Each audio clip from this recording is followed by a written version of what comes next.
leveling up your websites and your businesses, your apps, pretty much whatever you guys have, is creating that amazing design, which now with Leanne's talk, you guys should all be able to do, and be able to create a great user experience, which our next guest is going to show you how to do and show you a case study, actually the one that I had just mentioned.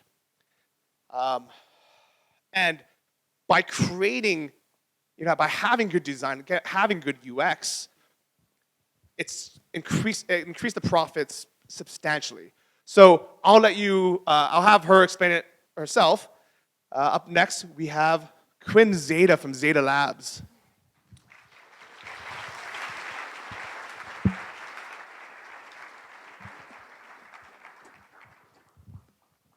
Thank you, Johnny. Thank you. So today I'm going to talk to you about designing experiences. I'm going to talk to you about what is UX design and why it matters, when you should invest in design because there's a specific point when it can really accelerate your business, and what the design process looks like because so many of us see the end product, but we never see where it really begins. And lastly, I'm going to go over the top 5 UX mistakes I've seen on websites after auditing over a couple hundred sites. So what is user experience design? Most people think that it's how something looks, but that's user interface, UI design.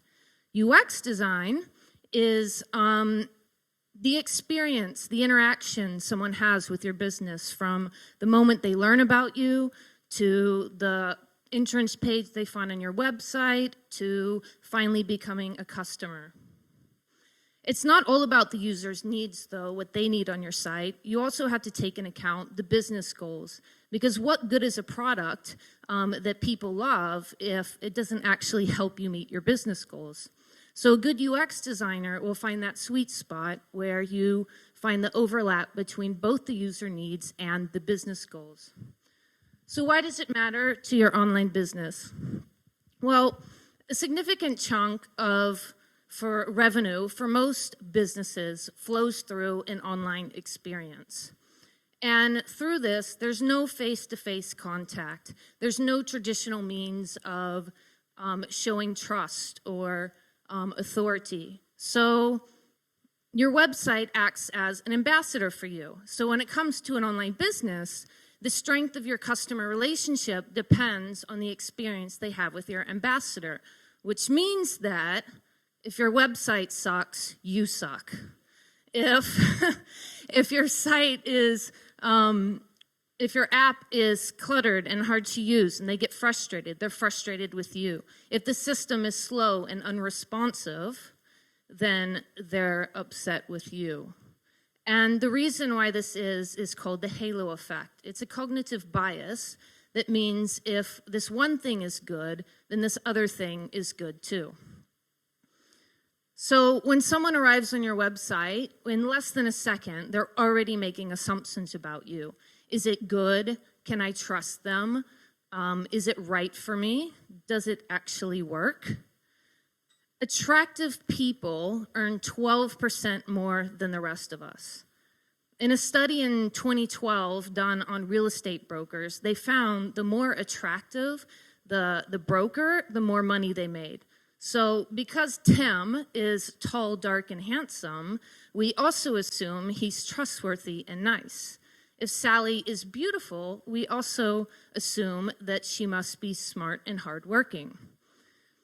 Having a well-designed site or product means you'll have an easier time getting people to trust you enough to become a customer, to download something, to buy something from you.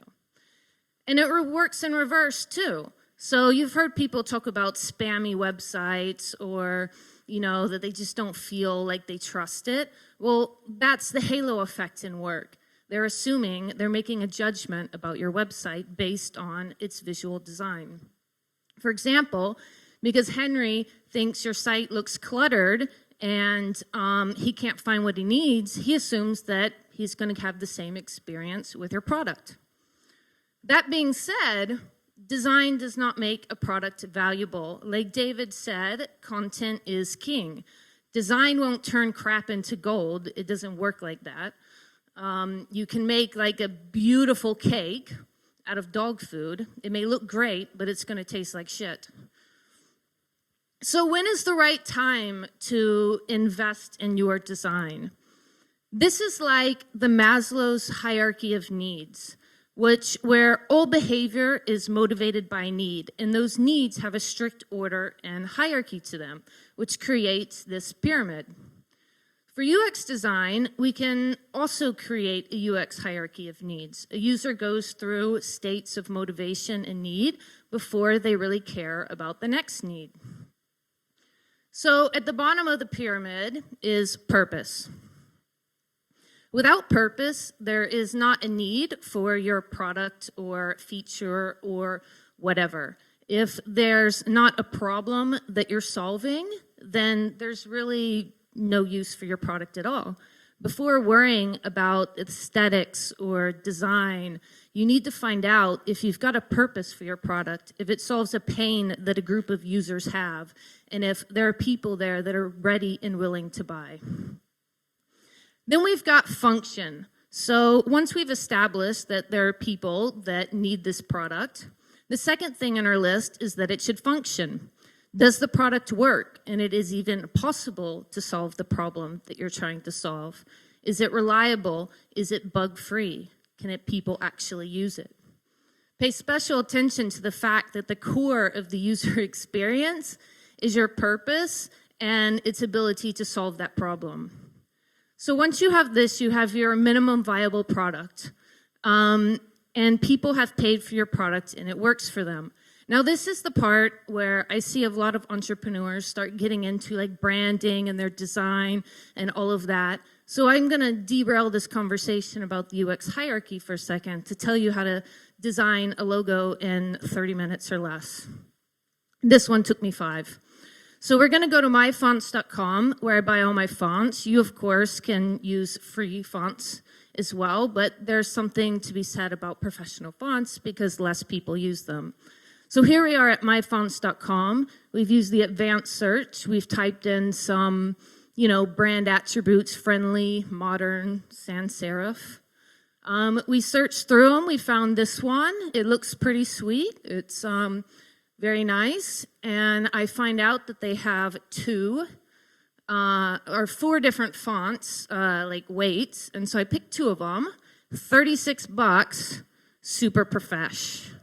Right? Like, it's way better than anything you would get on Fiverr or 99 Designs, and you don't really need any skills. Just find a font that matches your brand attributes, and boom, there you go.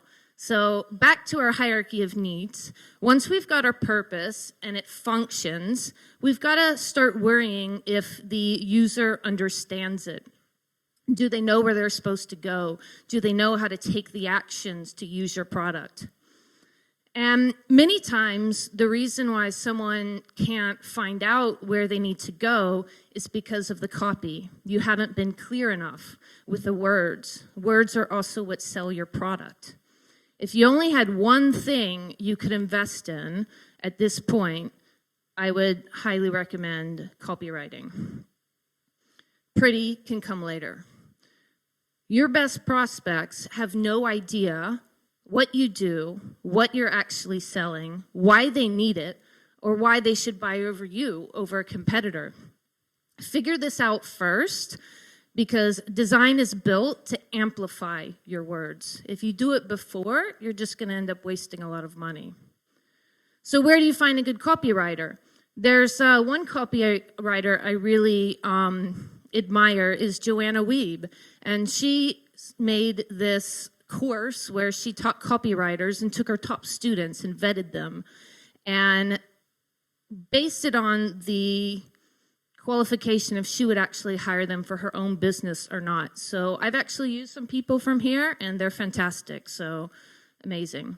So until you get your words, not ugly is good enough. And Leanne showed you today about how to get that with her super awesome hacks. So once you have a product, a purpose, a product people have paid for, and you have real traction, users are growing, you're communicating effectively through your words and your marketing, that's when investing in design is really going to level up your business. So the next one is easy to use.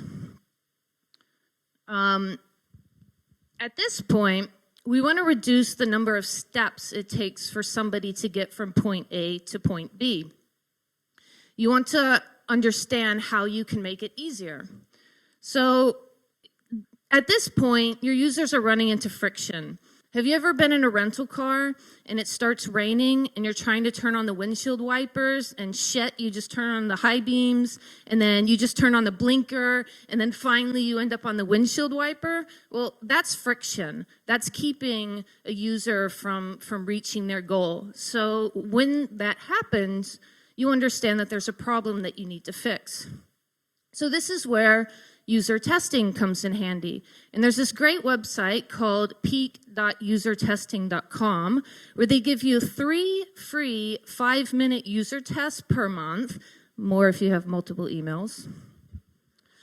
I mean, you can't ask the questions or anything, but their base questions are pretty good.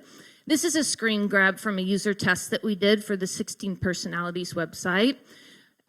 For here, you can see that you can answer the questions based on if you agree or disagree. And it looks like it's a full agree or a full disagree. But what users didn't realize is you could actually click in between to be like partially agree or partially disagree. And they were also clicking and dragging all the way across when you could actually just click on the point that you wanted it to go to. So when I get to the case study, I'll tell you how we fix that.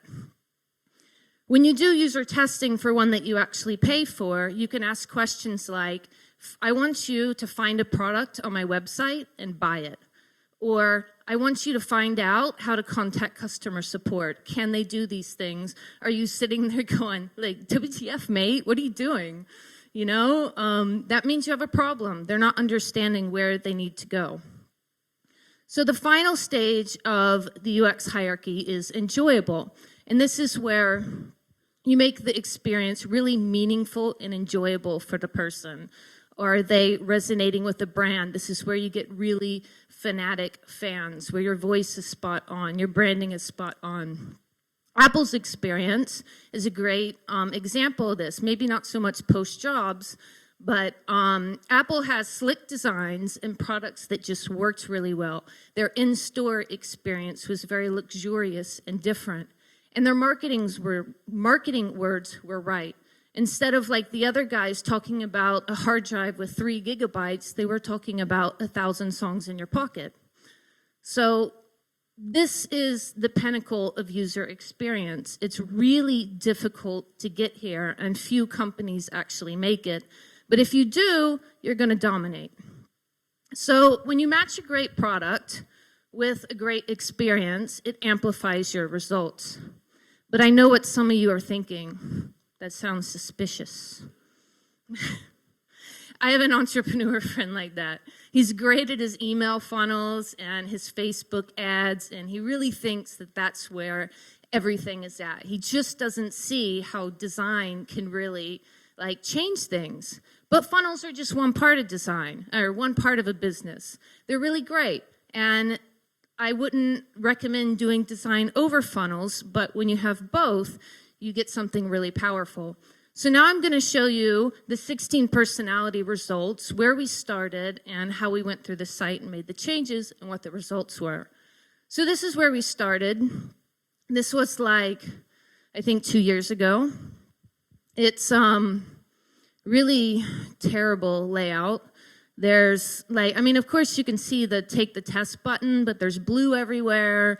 There's these like really ugly stock photos.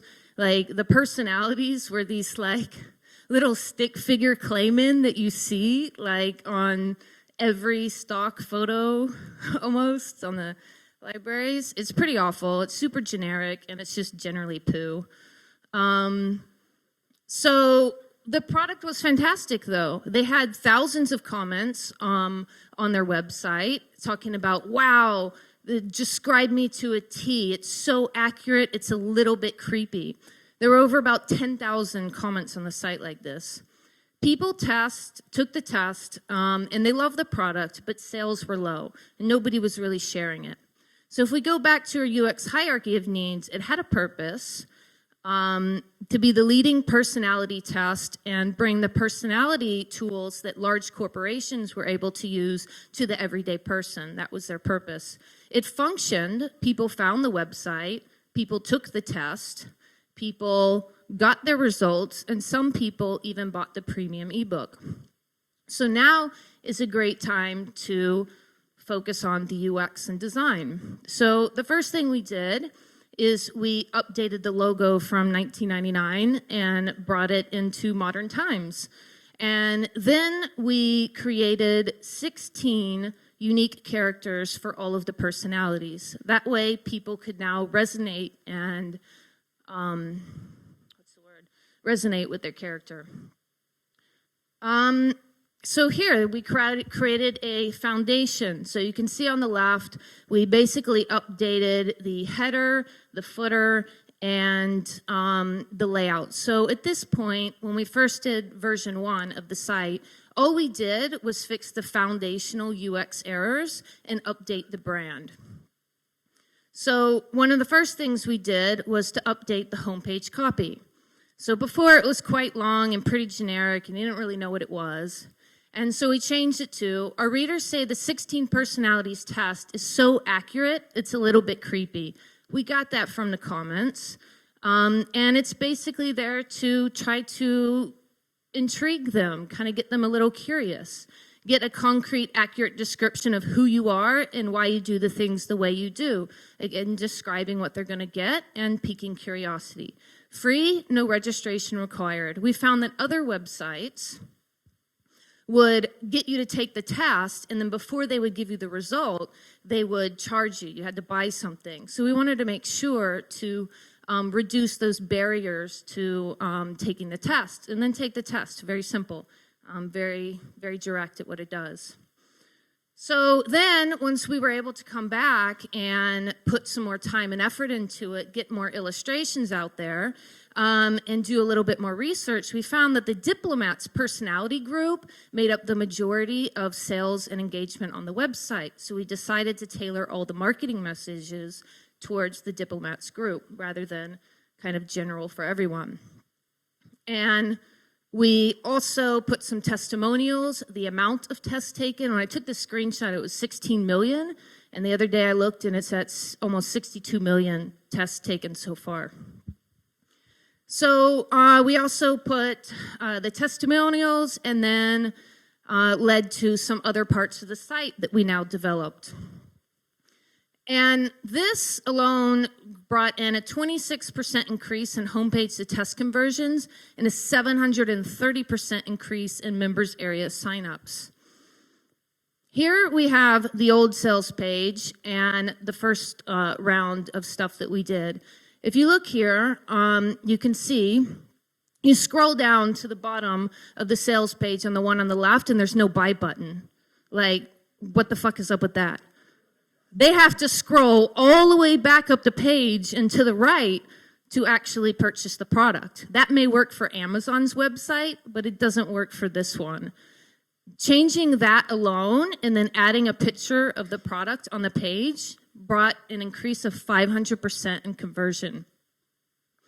Then, once we had more time again, we decided to upgrade the sales page again. This time we got a copywriter, we did a long-form sales page, a brief intro, and then we got, instead of just buying the one ebook, we offered 2 options. So they could buy the one ebook or buy the 16 in a package. Now, you could buy the 16 in a package before, but you couldn't find it on the website. So everyone was emailing support saying, can I buy the full package? Do you have a package like that? So this change brought in a reduction of support emails, which was pretty awesome, and increased conversions by 200%. So that's 10x of the original sales page. So remember when I said I was going to go back and talk about this user test? Okay, so they didn't really understand that you could just click in between these things. So this is the version, the second version that we did. which now they're little circles. So it's very obvious that you're just supposed to click instead of like drag. And this brought 160% increase in test completion rate and a 25% increase in visitor engagement. So the results page went through variations as well. Because of the branding that we did and people resonated with our characters, they started sharing it more with their Facebook friends and on Twitter and stuff like that. And so that brought in a 640% increase in social media traffic. Then people were talking about it in everyday life. So the direct URL went up by 310%, people just typing in the URL. And then a 670% increase in organic traffic because people like Johnny that were sharing it with their audiences and increasing their ranking in Google. So the initial results from the first round of UX fixes was an increase of 419%. And all these tweaks and improvement led to an overall 560% increase in revenue. It's not something you just do like once and you're done. It's a process of refinement. You get your foundation out there, and then you continue to learn and tweak on that foundation and continue to increase conversions and grow your revenue. So if you look at this, a revenue increase of 560% is no matter where you are on the scale, that's a huge difference. Imagine if you're earning $100,000 per month, and literally overnight, you get $560,000 per month. You can hire more employees, you can invest in new products, you can take your entire company on a retreat. The possibilities are endless with what you can do. And not every business will get results like this. It's about where you're at, your competency, where the opportunities are. And you can really start anywhere just by finding small things that are wrong in your website and just tweaking them until you find something that's working for you. And all of this doesn't have to be like these fun, like cartoony brands. Here's something we did for a lawyer. So it's like super professional and, you know, just... it's a lawyer. I mean, so good UX amplifies results. So really quickly, I wanted to go over our design process of how we built our Zeda Labs brand, because so many people see what something ends up as and they don't know where it starts. So when we kept getting these kind of results, we realized that we had a responsibility. With great power comes great responsibility. We realized how much our work could affect a business. And around the world, at any given time, there's all kinds of chaotic, crazy things going on, especially in the last couple weeks. And when I think about it, small businesses like ours are what is the future. I've talked to so many of you. Some of you are, planting trees, funding schools, funding clean water wells and things like that. So if we were able to help a business like that excel, then they can do more to build a more positive earth for us all. So we realized that this was our superpower, and we could help 10x a business just by really helping this. So we wanted to build a website that represented that part of us and really represented our work and our values and attracted those kind of people to us. So we started with the name Never North Labs and drawing rockets and leveling up and all these generic ideas. Did you find the penis? And you just have to get all the really bad stuff. It happens when you're drawing rockets, sometimes. And it just got to get all the shit out, and we were like, okay, this isn't really going anywhere. So we're like, okay, we could be like a mad scientist, because we're like science and art and science kind of data-driven design. So let's have a mad scientist. And then we thought, well, maybe that mad scientist should be me. And so we were drawing these, and they look cool, but they really, really take a long time to produce. And we wanted to use a lot of artwork, so we needed a much more simple style. So then we just ended up with like what I would look if I was like big hair in the 80s. And we really liked this style. So then it ended up into this. And so when we got here, we found our name, and we decided to go with Zeda Labs. And when we were there, we thought, okay, well, maybe it shouldn't be a mad scientist. Maybe we should be a group of superheroes. So here we have our logo. Z is like a lightning bolt, pencil kind of thing. Very, very kind of superhero-y look. And here are us. So this is my team and me, and our civilian clothes and our superhero clothes. And these are the characters you've seen throughout this presentation. But then we thought, well, doesn't every superhero have a comic book? You know? So then we created a comic book, and we decided that maybe we should tell our story through a comic book and make it like this super fantastical sci-fi story of us actually saving the world. And our client case studies would be issues in the comic. We just thought it would be fun. And so we have this character that we made named Sparky. He's like our rival designer dude. And I had a prospect come up to me recently, and they said, yeah, I need your help. I had a developer redo my website about a year ago, and when it launched, I lost 75% of my revenue overnight. And the guy that would do something like that is the Spark. So this is our underwater lab, and this is our little compass that kind of guides us. So we've just had a lot of fun with it.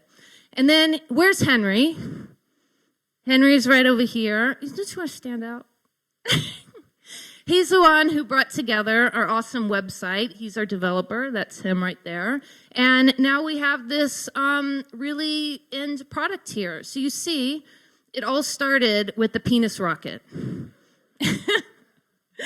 And you just got to start somewhere and keep working till you find your idea, because it just keeps building on each thing that you do. And now what we've been waiting for, the top 5 UX mistakes and how to fix them. Number 1 page, 1 goal. Focus on one main goal for conversion and use your CTAs, which are your call to action buttons, to lead them there. So if you have all these minor goals on your website, people really get lost. They don't really understand what you want them to do or where you want them to go. You're overshadowing your main goals with lots of other little goals. Number 2, action color. The action color is the most attention-grabbing color out of your color palette. Here are some examples of action colors. So you can see the orange is the brightest color. Maybe the blue would be a good secondary action color. Again, the pink is the brightest one. The red is the brightest one. And the orange is the brightest one. So you want to choose the most attention-grabbing color and designate that as your action color, which you use for any time you want your user to take an action. And they'll be trained for this. And you want to reserve your action color for the CTAs only, or it gets lost in a sea of red when it could stand out like this. And here's an example of actually a digital agency that did this wrong. I mean, you can't even tell where you're supposed to look. There's so much red everywhere. I don't know where I'm supposed to click. So that's how it looks in the wild. And number 3, differentiate primary and secondary actions. So remember when I mentioned on the 16P website where we had the take the test in red and the other buttons like about the membership site in blue? This is what I'm talking about here. You can't just have one button or action on your website. There's so many different things that you need to lead them to. So you want to make sure to create a secondary action color. And that's what this looks like. So you have the primary action, and maybe you outline it for the secondary one. Or maybe it's just a less prominent color. Or, here, like you don't want them to hit cancel, so why would you make it a big-ass red button? You just want to, outline the text there for secondary action. So you want to make sure your primary action really stands out. Number 4, white space is essential for a balanced, harmonious layout. It's the space between all the objects on the page, between the letters, the buttons, everything. And the less things you have on the page, the more attention they pay to the things you want them to. So here's an example I made. The top one is really hard to read. The text is squished. It looks a little bit cluttered. And the second one is pretty clear. You know the white space is leading you to exactly where you want to go. Now, white space is actually a feeling of luxury. So the more white space you add, the more premium your website's going to feel. And so here's an example of the New York Times. On the left is before their redesign, and on the right is after. It's not really a big difference. All they did is take this top section out. They took the ad out. They took these categories on the side and consolidated them. And then between all the columns, they doubled the white space. And then you can see it just looks more organized, and it really wasn't that big of a change. Number 5. Navigation should be well structured and simple. You need to help them find what they want to find easily, without stress. So you want to be clear with your words, like I talked about, coherent. Most of the reason why people can't find their way is because you're not using the right words. So here's an example of clever at the expense of clear. Why is events just under eat? Like, I wouldn't expect events to be there. And then, what the fuck does unstuck mean? And why is the shop hidden under it? This person actually asked me, why is nobody going to my shop? And I said, because nobody can find it. And here's the updated menu. There's just 5. There's 5, right? Yeah. So about me, blog and recipe, shop, events, and contact me. Made it very simple. Now, it doesn't mean all the rest of her pages disappeared. She's just put those on the pages so you progressively reveal where you want people to go. And as a general guideline, you really shouldn't have more than 7. So that's it. I've gone over so much stuff today. I've made a section with notes for you guys. No opt-in or anything, just main points that I've gone over. And thank you for having me. I'm Quinn.